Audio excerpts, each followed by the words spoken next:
So topic వచ్చేసి global peace index 2025.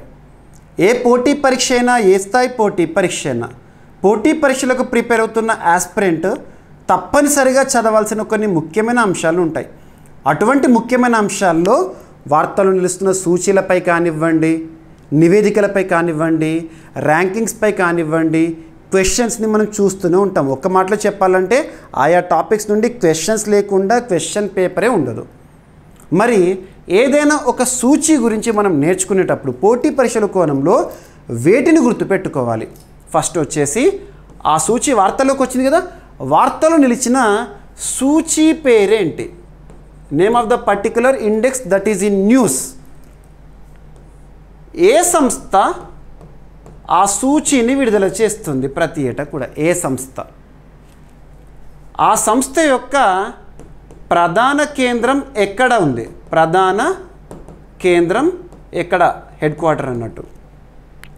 మరి ఆ సూచీలో భారతదేశం యొక్క స్థానం ఎంత? ఈ సంవత్సరం విడుదలైన సూచీలో భారతదేశం యొక్క స్థానం ఎంతో చూసేటప్పుడే లాస్ట్ టైం లేదా లాస్ట్ ఇయర్ విడుదలైన అదే సూచీలో భారతదేశం ఏ స్థానంలో ఉండేది?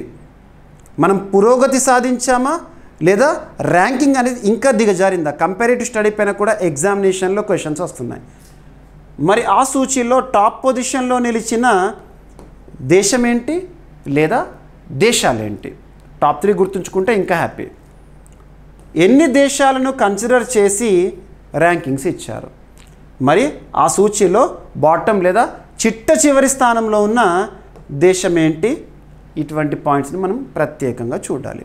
సో ఇక్కడ అబ్జర్వ్ చేయండి, గ్లోబల్ పీస్ ఇండెక్స్ పేరులోని చూడండి, గ్లోబల్ ప్రపంచ, పీస్ శాంతి, ఇండెక్స్ సూచి, ప్రపంచ శాంతి సూచి అంటాం.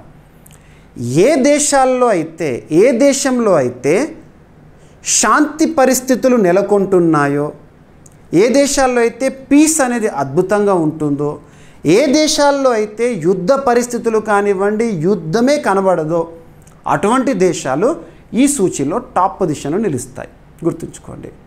ఇక్కడ అబ్జర్వ్ చేస్తే వార్తలో నిలిచిన సూచీ పేరు గ్లోబల్ పీస్ ఇండెక్స్, ప్రపంచ శాంతి సూచి 2025. కంప్లీట్ గుర్తుంచుకోండి.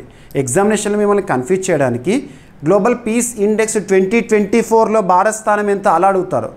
సో హాల్లో మనం కన్ఫ్యూజ్ అయ్యే అవకాశాలు ఉంటాయి. కాబట్టి చదివేటప్పుడు క్లారిటీ చూడండి. సో వార్తలు ఇచ్చిన సూచీ పేరు. మరి సూచీని ఏ సంస్థ రిలీజ్ చేస్తుంది? ఇక్కడ చూడండి, institute for economics and peace. ఇటువంటి సూచీలు నివేదికల గురించి చూస్తున్నప్పుడు అఫీషియల్ వెబ్సైట్లో నుండే డేటా తీసుకోవాలి. Institute for economics and peace ఈ సంస్థ సేమ్ ఇదే కవర్ పేజ్ ఇలా ఒక రిపోర్ట్, ఒక సూచీ, ఒక బుక్లెట్ని రిలీజ్ చేసింది. అదే ఇప్పుడు మనం డిస్కస్ చేస్తున్నాం, institute for economics and peace. మరి ఆ సంస్థ యొక్క ప్రధాన కేంద్రం ఎక్కడ? సిడ్నీ అంటే ఇక్కడ ఆస్ట్రేలియా కేంద్రం పనిచేస్తుంది. ఈ institute for economics and peace అనేది సిడ్నీ ఆస్ట్రేలియా కేంద్రంగా పనిచేస్తుంది. నెక్స్ట్, మరి ఈ సంవత్సరం విడుదలైన లేదా 2025 సంవత్సరానికి గాను భారతదేశం యొక్క స్థానం ఎంత అన్నారు అనుకోండి, 115వ స్థానం, 115. మరి గత సంవత్సరం ఇదే సూచీలో 2024 ఇండెక్స్లో భారతదేశం ఏ స్థానంలో ఉంది అంటే 116. మరి టాప్ పొజిషన్లో నిలిచిన దేశం ఏంటి? ఐస్లాండ్. ఈ సంవత్సరం కూడా ఎప్పట్లాగే ఐస్లాండ్ కూల్, సో శాంతిగా ఉందనుకోండి.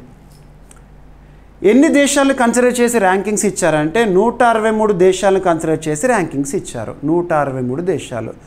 ఎన్ని అంశాలను ఆధారంగా తీసుకొని ఒక్కొక్క దేశానికి ర్యాంకింగ్స్ ఇచ్చారంటే దాదాపు 23 అంశాలను ఆధారంగా తీసుకొని. మరి ఈ సూచీలో చివరి స్థానంలో నిలిచిన దేశం ఏదని అడిగారు అనుకోండి, రష్యా. లాస్ట్ 2022 ఇయర్ నుండి రష్యా యుక్రెయిన్ యుద్ధ పరిస్థితులు మనం చూస్తున్నాం కదా. సో రష్యా యుక్రెయిన్ పైన దాడికి రావడము, యుక్రెయిన్ కౌంటర్ చేయడము, అలా చివరిలో కూడా మనం అబ్జర్వ్ చేస్తే 163rd పొజిషన్లోనేమో రష్యా ఉంది, దానికంటే ముందు కొంచెం పై పొజిషన్లో 162nd పొజిషన్లోనేమో యుక్రెయిన్ ఉంది. మొత్తం 163 దేశాలను కన్సిడర్ చేసి ర్యాంకింగ్స్ ఇచ్చారు. ఓకేనా?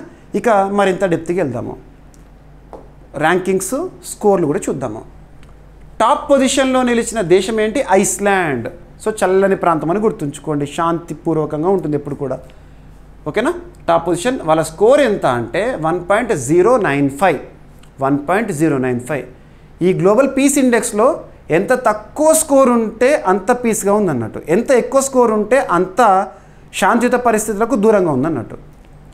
సెకండ్ పొజిషన్లో ఐర్లాండ్ స్కోర్ వచ్చేసి 1.260. థర్డ్ పొజిషన్ వచ్చేసి న్యూజిలాండ్ 1.282. ఫోర్త్ పొజిషన్ వచ్చేసి ఆస్ట్రియా 1.294. ఫిఫ్త్ పొజిషన్ వచ్చేసి స్విట్జర్లాండ్ 1.294. క్లియర్, ఓకేనా. ఇక బాటమ్ పొజిషన్, లాస్ట్ పొజిషన్ 163వ స్థానంలో రష్యా ఉంది. రష్యా స్కోర్ వచ్చేసి 3.441. నెక్స్ట్ 162nd పొజిషన్లో యుక్రెయిన్ ఉంది 3.434. 161st పొజిషన్లో సూడాన్ ఉంది 3.323. ఇక ఇండియా విషయానికి వస్తే 115వ స్థానంలో ఉంది ఈ సంవత్సరం. లాస్ట్ ఇయర్ అయితే 116వ స్థానంలో ఉంది. భారతదేశం యొక్క స్కోర్ ఎంత అన్నారు అనుకోండి, 2.229. ఇకపోతే మనం సౌత్ ఏషియాలో ఉన్నాం కదా, దక్షిణాసియాలో మన చుట్టుపక్కల దేశాలు ఏవైతే ఉంటే వాళ్ళ ర్యాంకింగ్స్ని కూడా మనం కంపేర్ చూడాలి. ఎందుకంటే ఎగ్జామినేషన్ అడుగుతారు, మనం ఈ స్థానంలో ఉన్నాం, వాళ్ళే స్థానంలో ఉన్న కంపారిటివ్ స్టడీ ఇంపార్టెంట్. సో ఇక్కడ అబ్జర్వ్ చేస్తే దక్షిణాసియా, సౌత్ ఏషియాలో భూటాన్ ఉంది కదా. సో భూటాన్, ఈ సూచీలో భూటాన్ ఏ స్థానంలో ఉంది అంటే 21వ స్థానంలో ఉంది. అదే దక్షిణాసియాని మాత్రమే తీసుకున్నాం అనుకోండి, దక్షిణాసియాలో ఫస్ట్ పొజిషన్లో భూటాన్ ఉంది. నేపాల్ 76వ స్థానంలో ఉంది, దక్షిణాసియాలో అయితే 2వ స్థానంలో ఉంది. శ్రీలంక 97వ స్థానంలో ఉంది, దక్షిణాసియాని మాత్రమే తీసుకుంటే 3వ స్థానం. భారత్ 115వ స్థానం, కేవలం సౌత్ ఏషియన్ మాత్రం తీసుకుంటే 4వ స్థానము. బంగ్లాదేశ్ 123వ స్థానం, 123, కేవలం సౌత్ ఏషియా అయితే 5th పొజిషన్. పాకిస్తాన్ 144వ స్థానము, కేవలం దక్షిణాసియా అయితే 6వ స్థానము. ఆఫ్ఘనిస్తాన్ ఓవరాల్గా 158, అదే కేవలం దక్షిణాసియా అయితే తాలిబాన్ల హస్తగతమైన ఆఫ్ఘనిస్తాన్ తాలిబాన్లు కదా. సో దక్షిణాసియాలో చివరిగా 7వ స్థానంలో ఉంది. సో ఇలా గుర్తుపెట్టుకోండి, ఏ సూచి అయినా కూడా ఎగ్జామినేషన్ పాయింట్ ఆఫ్ వ్యూలో ఇదే విధంగా ప్రతి పాయింట్ కూడా కవర్ అయ్యే విధంగా చదవండి. ఓకేనా.